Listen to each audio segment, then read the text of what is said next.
about it.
Gotta ask you something.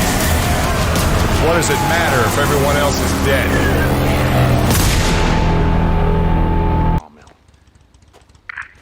Tens as capacidades e a presença de espírito para sobreviver aos horrores de um mundo devastado. Entra na pele do antigo motoqueiro marginal de Akon Johnny, um caçador de recompensas que tenta encontrar um motivo para viver numa terra rodeada pela morte. Vasculha povoações abandonadas em busca de equipamento para fabricar armas e equipamento valioso. Junta-te a outros sobreviventes para tentares ganhar a vida de forma honesta, ou através de meios mais violentos. Com a humanidade devastada por uma pandemia global e assolada por criaturas ferozes conhecidas como fricares, qualquer erro pode ser último enquanto tentas começar uma nova vida neste cenário hostil no noroeste dos Estados Unidos.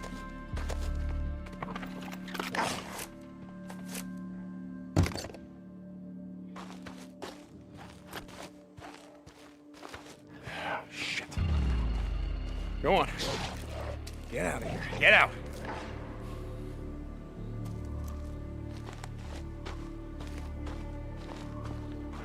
Well, that ain't him.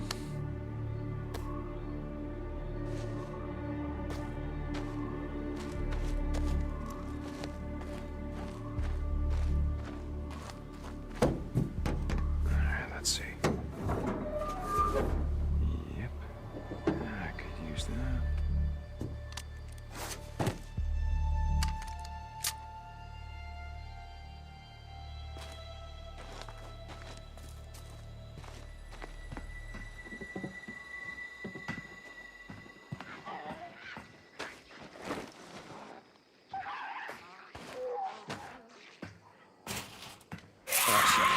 Oh, shit.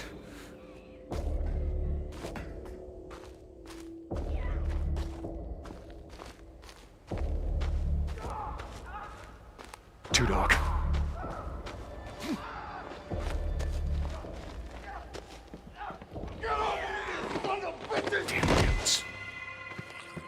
Two Dog! Damn it! Stop, Two Dog!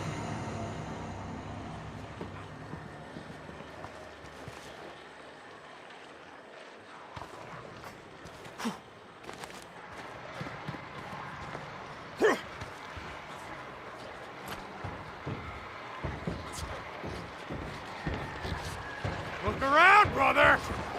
You know how this is gonna end.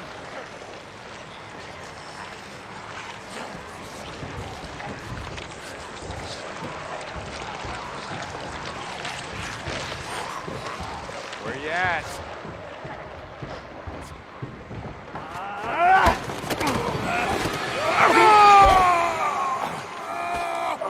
My leg!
Come on!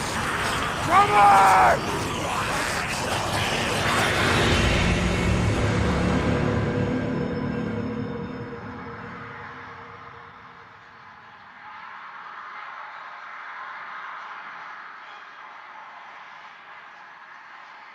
Yeah, and we're here to talk about the alternate path demo. So we did 2 demos for E3 this year. One you guys saw at the media showcase, and this one we showed behind closed doors on the floor at E3. And so for the first time, we're releasing it online so that everybody can kind of take a look at it. And I thought I'd just talk a little bit about what the differences are, and just kind of like just show you what we were trying to accomplish this year. Yeah, I mean, the most obvious difference so far is the last one was nighttime during the rain, and this is daytime during the snow. Yeah, and and it's not just cosmetic, and I think that's one of the things we really wanted to emphasize. Because this time we're showing sort of a day in the life of Deacon. You see he's on the drifter bike here.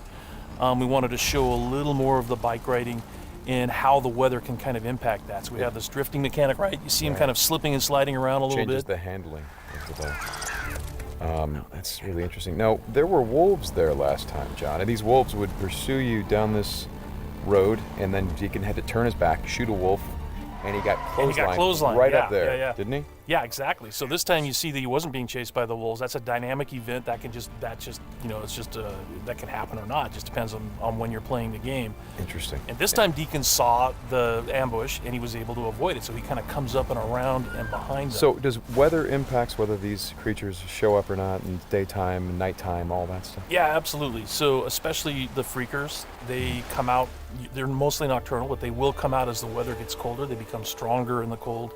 Right. And so that will, again, kind of change up the way the game plays. That's very, very, I kind of love that you decided to do this as a demo to show 2 completely different iterations on the same exact mission in the game. Yes, exactly. So we wanted to have, the job is basically the same. Deacon hears that his buddy's in trouble, rides out to save his life. And, as you can see here, this is a completely different experience from what we showed in the first demo. In the first one, Deacon gets clotheslined, and it sounded very painful, by the way. Oh, speaking of painful, okay, so the combat in this game is fairly brutal. John, you want to talk about that a little bit? Well, we just wanted to make it as realistic as possible. So, yeah, we're not holding back on that at all. And Sam's done most of his own stunt work for this. And I can tell you that when we're on the performance stage and we're capturing that stuff, we just try to keep it real, right? Right. Well, right. There was sort of a decision made at some point. What I've been on the project for 2 or 3 years now. Yeah, I think 3 years. And so early on, I think there was a more, what were we? It was more Kurt Russell and sort of a two-fisted thing, and then it turned into, hey, let's take this quite seriously. And what that required is a lot more. Taking this combat stuff and showing the horror of the violence that happens and it were this type of circumstance to take place. I mean, realism, weirdly enough, is the thing we keep going back to when it comes to not just the stunts, but also the performance style. I think, it was very important that it doesn't seem like a bunch of actors, saying lines. It was all very incidental. And we wanted the world to sort of reflect that as well. So you saw there that, Deacon broke into that emergency vehicle and found some supplies. So this is what we're calling our survival vision. So you saw that earlier when he was looking at Manny's bike on the ground. And it's just kind of a way of seeing tracks in the world and sort of imagining what might have happened.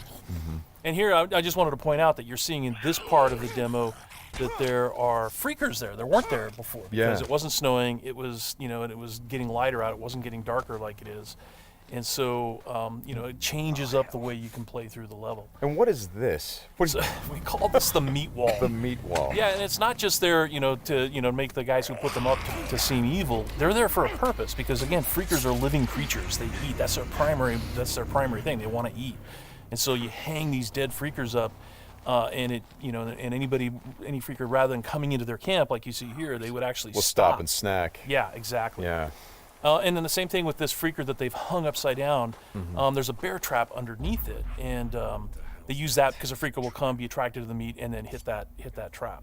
Interesting. Another thing you just saw, by the way, is that tin can. The tin can trap that you that's an alarm that the Marauders will put up. And this is, again, some of the things that Marauder camps just do. And you find these Marauder camps throughout the world. You'll find traps like that, and then if you're careful and you're paying attention, you can avoid them. Because in the first demo, Deacon didn't avoid it, and he set off that alarm. Right. Now this is the same tactic that he used last time. Throws the rock to get someone to lure him over and have him step in the bear trap. But this one plays out a little bit differently than last time. One of the things that struck me, and we've talked about this obviously as we've shot, but there's an effort of the other Marauders to get this guy to shut up, and he won't. Yeah, and so in the first demo, Deacon's heading on down the trail, and you can hear that happening behind him. Right. And this time we're showing what happened. So, he's watching everybody react to this poor guy trapped in the in that bear trap, and she just is like, shut up, shut up, shut up, and then just loses it and shoots the guy. Right. And of course, in the meantime, Deacon is crafting a Molotov and just takes them all out. Right. Oh boy, that's good. Ow. So again, it's like in the previous demo, Deacon would have gone off to the trail down to the right. This time he's going to head this way. He follows the tracks, and comes under a sniper attack. Now let me ask you something about the survival. Okay, there's a sniper attack coming, but the survival vision is, if you don't say upgrade your survival vision, can you miss clues? I mean, are there things that you would get if you upgraded your survival vision that would help you complete the mission better? Exactly, and you have to, we have a whole skill tree, and it's all tied to the experience that you can earn as you're just playing through the game, and then you can upgrade those things. What's happening here? We got a freaker tied to a tree. Yeah, so this is another type of trap that Marauders will set. They will basically chain freakers to the perimeter of their camps, and they use them as kind of an alarm system. And then that, you saw that Marauder there, he was just tormenting the poor freaker, and then so Deacon kind of takes advantage of that.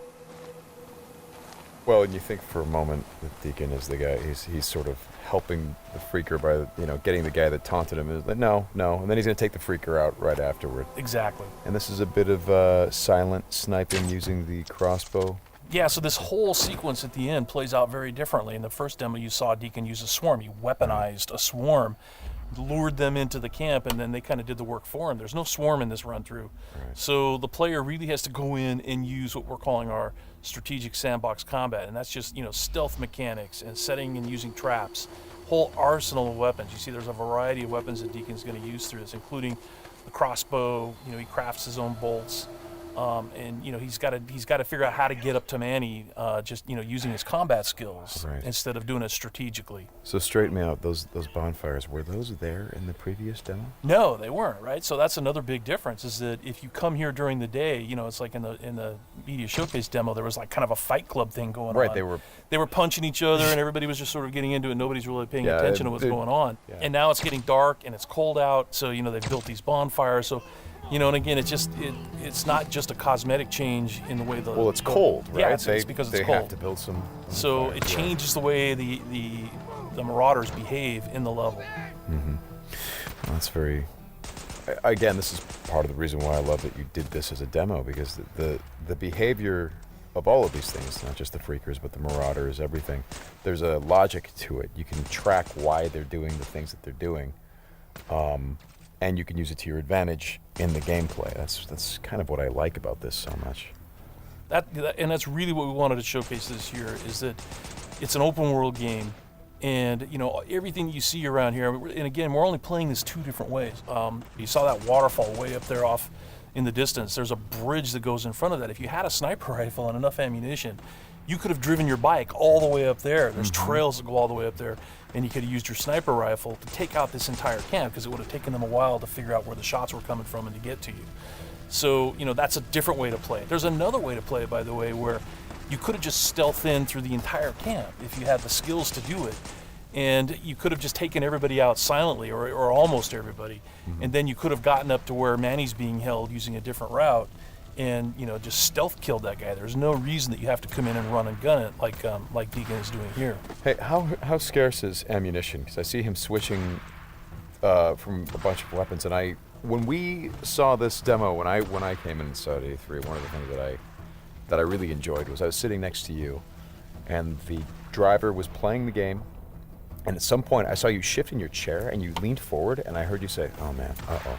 And I'm like, whoa, what's going on? He's like, he's going to get killed. I'm like, whoa, oh. And I leaned forward. I was like, oh, I guess there's some real danger. And one of the things was that he was running out of ammunition. And he was trying to go pick up ammo from the dead he was looking for Marauders. ammo, yeah. But But and he was under fire. So when we were at E3, we had a whole team with us, and everybody played it slightly differently. So it just shows you that it's not scripted at all. Yeah. And then this Rager bear. Oh yeah, boy. the infected bear. The infected bear. That's that's not what you want to see. Well, we thought that would be a good way to end the demo, is to show that it's just one, for Deacon's life. It's just one darn thing after another. Yeah. Right? You're going to save your buddy. You get clotheslined. You get attacked by wolves, or you think you're finally done. You rescued you've gone through all this stuff, and then suddenly, Rager bear. Right.